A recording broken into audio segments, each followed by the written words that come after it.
The EPA endangered finding. Now, the EPA issued a finding that basically said that carbon dioxide, the Clean Air Act enables you to discipline noxious gases or noxious substances that are released into the atmosphere. The EPA found that carbon dioxide was such a harmful substance. But the Clean Air Act is intended to deal with things like mercury and arsenic that are clearly damaging to the human being. Carbon dioxide, as we all know, is essential for life. And so this type of finding and abuse of a regulatory system that is designed to deal with something else. Again, what does it do? It limits production. It puts caps on production. When you put caps on production, the price goes up, the price of basic commodities goes up, the output goes down, and it's the same series of dominoes that falls, ultimately resulting in food, clothes, energy. This becomes more expensive. And again, that is a regressive tax on poor people. Price controls. I was having a conversation earlier on today about the healthcare system, and even without going into all the distortions that the Affordable Healthcare Act has put into place, even without that, we have a healthcare system where at the heart of Medicare and Medicaid reimbursement are price controls. So we have an anti-competitive distortion at the heart of our healthcare system. Tax policy. Obviously, there's a huge range of distortions in tax policy. One example that sort of came out during the campaign was a proposal to impose a global minimum sales tax on companies. So that if you produce products in foreign markets, you would have to pay a global sales tax in addition to the tax that you would ordinarily pay in these foreign markets. Intended to do what? Intended to force US companies to bring that manufacturing back home. Well, again, it's a non-zero-sum world. You might succeed with such a policy. You might succeed in forcing a US company to bring manufacturing back home. But guess what? The factory of that US company will produce less than would be produced otherwise.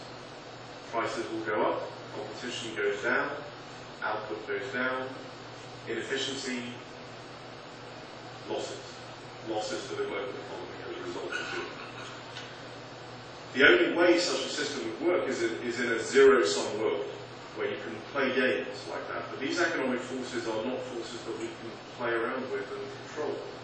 Our job is not to control them. Our job is to find out where they flow and ensure that the economy is in the fastest stream, the fastest part of the river. Dodd-Frank. Why is it bad? I probably don't need to explain this to a sophisticated group like this, but obviously it lessens competition. It limits the number of banks that are able to operate in the market. It imposes adequacy restrictions that limit the number of banks. It's very good for the top 2 or 3. It's very bad for everybody else. So it lowers competition. It also determines appropriate leverage ratios.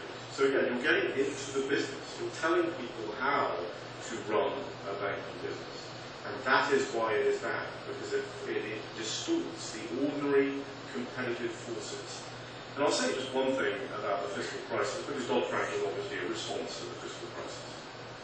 And by America, it was a response to, partly a response to the fiscal crisis and the economic damage as well.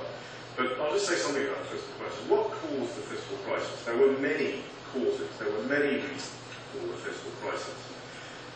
But here's what really caused the fiscal crisis.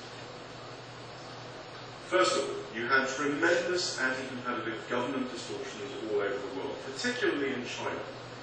So you had a huge number of distortions that were causing Chinese production to artificially increase. Who had to absorb all this extra Chinese production? The US, the consumer of last resort, absorbed all this production from China. What does this do? It lowers our interest rates. It puts downward pressure on our interest rates. And you don't have to take my word for it. The governor of the Central Bank of China in 2005, prior to the fiscal crisis, made an announcement. He said, you know, you shouldn't complain about Chinese imports, cheap Chinese imports, because of our imports, your mortgage interest rate is 2 points lower than it would be otherwise. And he was absolutely right. It was. So what does that do? It creates an artificial demand for mortgages. People can afford mortgages who wouldn't have been able to afford them if they were actually at the right market price. So we have too much demand for mortgages. You know, this starts to create the bubble. Then you have domestic US distortions. You have the Community Reinvestment Act, which has been with us for many years, by the way. This has been with us since the 1970s. But specific regulatory decisions were taken in the 1990s that made it much more difficult for banks to avoid giving mortgages to people who couldn't afford them. You know, if you're a bank and you're told you're going to have your license taken away if you don't increase, and what are these banks being told? They're being told to increase the number of non-performing loans on their books, or they'll lose their license. So what are banks going to do? They're going to do this, and they're going to increase the number of non-performing loans on their books. And that's, of course, what they did. Now, what do you do with all this? You sell it. Who do you sell it to? You sell it to Fannie Mae and Freddie Mac, who were government-owned enterprises at the time. They were government-owned enterprises. So, okay, so far so good. You've managed to offload this. What do? They sell it. They sell it to investment banks. And investment banks buy them. Now, some smart young student, smart young kid comes in with a great product to reduce risk. And by the way, that's what these people are supposed to do. They're supposed to find financial products to reduce risk. They come in and it's called credit default swap squared, and it's really complicated, but it reduces risk. If you go into the boardroom of a company and you have this, what's the board going to do? They're going to say, what's my downside risk? Well, I just bought the thing from a government-owned enterprise. A government-owned enterprise is not going to be allowed to fail, so I really don't have any downside risk. Instead of 2 of these deals being done out of 10, maybe 9 of these deals got done out of 10. And if all of this together creates the big problem, well, every single thing that I have told you, now there are other reasons and other things going on. I'm not suggesting it's the only thing that happened, but it's a substantial contributor to what happened. If this is in fact the reason for the fiscal crisis, it's government distortion, then the response is not to distort the market even more. And that is precisely what Dodd-Frank does. Now, in addition to these federal level problems, we also have state and municipal level regulations. State and municipal level regulations that distort the market are on the rise significantly. Now, my wife and I, that we live in Maryland, I've had some occasion recently to look more closely at Maryland. And it is Maryland Day on Saturday, so I think it's appropriate to look at Maryland. What is Maryland doing? Now, I don't normally do this, so I'm going to read to you a thing that appeared on the Maryland.gov website. And I'm reading this to you because it's not hidden. It's not concealed. And in my review of Maryland regulation, I am often surprised. I do a lot of work in China. And sometimes I wonder whether I'm looking at China or whether I'm looking at a US state. The only difference, to my mind, is that the Chinese at least hide this stuff. You can't find this so easily in China. In Maryland, it's on the website. So let me just read this to you. Maryland developed its Genuine Progress Indicator. This is a new economic indicator we have used. Bhutan has the Happiness Index, we have the Genuine Progress Indicator. To measure how development activities impact long-term prosperity, both positively and negatively. Here in Maryland and across the globe, people are continually challenged by the need to find a balance between advancing economic gain and ensuring social well-being. Traditional indicators like the gross domestic state products address only economic transactions. They do not include the environmental and social costs of what we buy, the quality of life that impacts on how we live, or fully appreciate the significant contributions of our natural systems. So I told you, it all sounds good. It sounds really good. A balance between economic gain and social well-being. I would submit that if you are poor, economic gain is social well-being. And this is particularly pernicious because if you distort the indicators, if you distort the measures by which you're actually measuring whether that ship is actually in equilibrium, if you do that, then you totally undercut the ability to measure the effect of these distortions. My ability to tell you that a particular regulation is going to cost a family $20,000 a year is gone with this type of indicator. So it's not a coincidence that we have this. Many states are embracing the type of things that I'm going to talk about. It is not just Maryland, but there are many, many states.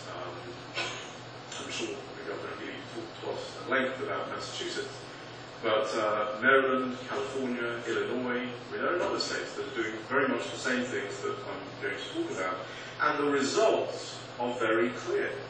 California, once a fabulously wealthy state, California has become the poorest state in the nation by the only measure that really matters, which is the percentage of people living in poverty. And I'll explain why I say that's the only measure that really matters in a second. But in terms of the number of people, the percentage of people living in poverty, in California is now 23.7%. It is 23.2% in Washington, D.C. That is an extraordinary statistic. Mississippi, all of these states are wealthier by that measure than California. And there's no surprise. If you adopt bad tax and regulatory policies that impose these distortions on the market as California has, you are going to reap the reward of those. And the reward is increasing poverty. So what do we have in Maryland? We have the Greenhouse Gas Emissions Reduction Act of 2009, which requires a 25% reduction of emissions to below 2006 levels. So if you think about that, that's not a few tiny lights. That is a significant change in production. The Clean Cars Act of 2007 is more draconian in terms of fuel efficiency standards than any other act in the United States. And the Healthy Air Act is also the most draconian of any act in the United States. All of this has led to what you would expect. It is limited production in the state of Maryland. Now, nowhere is this more clearly expressed than in energy costs, in the cost of electricity, residential electricity prices, which in 2001, the residential electricity price in Maryland was the lowest of a basket of similarly placed states, about 7 cents per kilowatt hour. In the last 4 years, the residential electricity price in Maryland has gone up by 96%. 96%. And the production of electricity in Maryland has gone down by 40%.